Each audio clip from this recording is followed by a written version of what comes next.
नगर तालुक्यातील गुंडेगाव हा माजी जिल्हा परिषद सदस्य बाळासाहेब हराळ यांचा बालेकिल्ला म्हणून ओळखला जातो. परंतु मागील ग्रामपंचायत निवडणुकीत बरोबरीनं उमेदवार निवडून आले आणि एक अपक्ष उमेदवार निवडून आल्यामुळे सत्ता करडीले गटाला गेली. यातच उपसरपंच संतोष भापकर यांनी आपल्या पदाचा नुकताच राजीनामा दिल्यानं हे पद रिक्त झाले होते. या पदाची निवडणूक 19 जानेवारी 2024 रोजी पार पडली असता ग्रामपंचायत उपसरपंचपदी कुसुम हराळ यांची बिनविरोध निवड झाली आहे. सदर उपसरपंच पदासाठी 3 अर्ज दाखल करण्यात आले होते.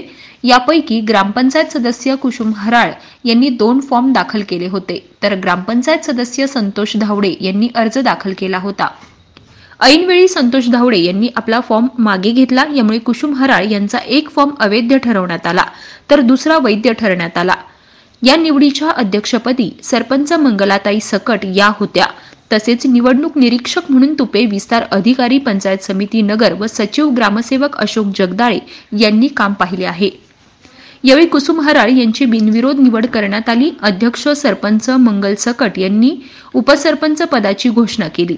ही ग्रामपंचायत निवडणुकीत बाळासाहेब हराळ यांच्या नेतृत्वाखाली पार पडली.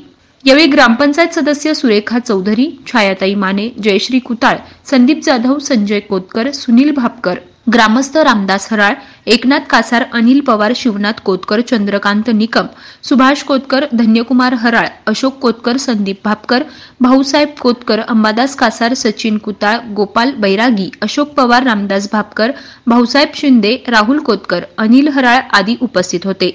शेवटी प्रोसेडिंग मीटिंग वेळी भाजपचे ग्रामपंचायत सदस्य अनुपस्थित राहिले.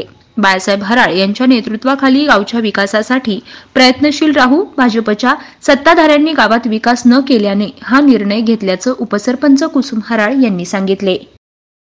बाळासाहेब हराळ यांच्या कृपेने आज उपसरपंचपदी माझी निवड झाली.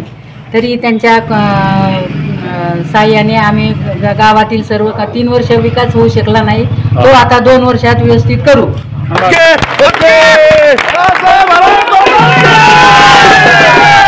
ग्रामपंचायतीच्या उपसरपंच पदाची निवडणूक गावामध्ये पार पडली. या निवडणुकीमध्ये आमच्या कुसुमताई हराळ यांची उपसरपंचपदी निवड झाली. गेली 3 वर्षापूर्वी गुंडेगावचा कारभार या ठिकाणी ग्रामपंचायत चालू आहे आणि त्यामध्ये उपसरपंचांनी राजीनामा दिल्यामुळे हे पद रिक्त झालं होतं आणि त्या रिक्त पदावरती या ठिकाणी आज निवडणूक झाली आहे आणि आमच्या चुलती कुसुमताई हराळ यांची उपसरपंचपदी या ठिकाणी निवड झालेली आहे. सर्व ग्रामस्थांच्या वतीने मी त्यांचं मनपूर्वक अभिनंदन करतो आणि त्यांना पुढील जीवनामध्ये ग्रामपंचायतीच्या वतीने कारभार पाहण्यासाठी त्यांना खूप शुभेच्छा देतो. गावामध्ये सातत्यानं गेली 3 वर्षामध्ये होणारा जो काही विकास थांबला होता, त्या थांबलेल्या विकासाला चालना देण्यासंदर्भात आमच्या सकटताई असतील, हराळताई असतील, आमचे सर्व नवनिर्वाचित ग्रामपंचायत सदस्य असतील, संजयजी कोतकर आहेत, सुनीलजी भापकर आहेत, संदीपजी जाधव आहेत, आमच्या चौधरीताई आहेत, माणिकताई आहेत, अनेक सहकारी आहेत. ह्या सहकाऱ्यांच्या मदतीनं त्यांनी पुढील काळामध्ये गुंडेगावची यथोचित सेवा करावी. या ठिकाणी जलजीवन मिशनचं पाणी योजनेचं काम मोठ्या प्रमाणामध्ये चालू आहे. तेही काम आम्ही त्या मागील काळामध्ये आणलेलं होतं, त्याचं काम चालू आहे. त्या कामावरती देखरेख ठेवून ह्या गुंडेगाव कायमस्वरूपीचं दुष्काळमुक्त करण्यासंदर्भातला विडा यांनी उचलावा आणि या कामाच्या मध्ये लक्ष घालून चांगलं आदर्श काम कशा पद्धतीने होईल याचे या ठिकाणी त्यांनी काम पाहावं. अनेक गोष्टी प्रलंबित आहेत. मी आज या ठिकाणी सत्कार समारंभ चालू असताना अनेक गावकऱ्यांनी व्यथा मांडल्या. मलाही या ठिकाणी खूप वाईट वाटलं की सातत्यानं 3 वर्षामध्ये गावामध्ये जो काही चाललेला विकास आहे, साधी लाईटची सोय सबस्टेशन असून लोकांना वंचित राहावं लागते, अनेक गोष्टीपासून लोकांना वंचित राहावं लागते. त्याचा या ठिकाणी आम्ही सर्वजण पुढील काळामध्ये निश्चितपणे याचा लाभ शेतकऱ्यांना व्यवस्थित कसा मिळेल आणि म्हणून तातडीने आम्ही यांच्या संदर्भामध्ये अधिकाऱ्यांची मीटिंग बोलून हा जो काही कार्यक्रम चालू आहे तो निवारणासाठी आम्ही सर्वजण प्रयत्न करूया. आता महिला राज गुंडेगावच्या ग्रामपंचायतमध्ये सुरू झालेल्या आहेत. आमच्या सरपंच सकटताई ह्या सुद्धा महिला आहेत, आमच्या कुसुमताई ह्या सुद्धा महिला आहेत आणि त्यांच्या जोडीला सरपंच संजय कोतकर असतील, सुनीती भापकर असतील, संदीपजी जाधव असतील, आमच्या महिला मानेताई असतील, कुतावताई असतील, चौधरीताई असतील, ह्या भगिनी सगळ्या जण त्यांच्या खांद्याला खांदा लावून काम करतील.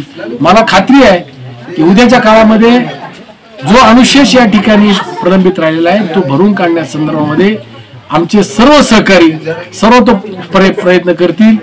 पुढील भविष्य काळामध्ये जिल्हा परिषद वतीने सुद्धा मी त्यांच्या पाठीमागे भक्कमपणे उभा आहे आणि अशीच प्रेरणा जसं संत वनग्रामचा पुरस्कार राज्यामध्ये गुंडेगावला मिळाला होता आणि गुंडेगावचं नावलौकिक संपूर्ण महाराष्ट्रामध्ये झालं होतं, तशाच पद्धतीचं नावलौकिक आमच्या महिला राज्यामध्ये आज यांच्या हातून घडू दे अशी प्रभू पांडुरंगाच्या चरणी, रामेश्वरांच्या चरणी, तुकाई मातेच्या चरणी या ठिकाणी मी प्रार्थना करतो. यांच्या हातून सत्कर्म घडू दे.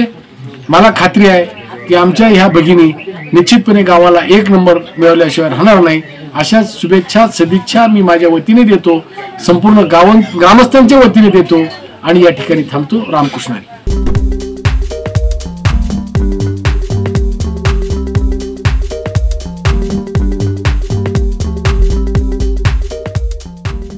जिल्ह्यातल्या महत्त्वाच्या बातम्या जाणून घेण्यासाठी आजच आपल्या आवडत्या नगर संघर्ष न्यूज सबस्क्राईब करा व त्या शेजारील बेल आयकॉनला क्लिक करा व इंस्टाग्राम व शेअर चॅटला फॉलो करा.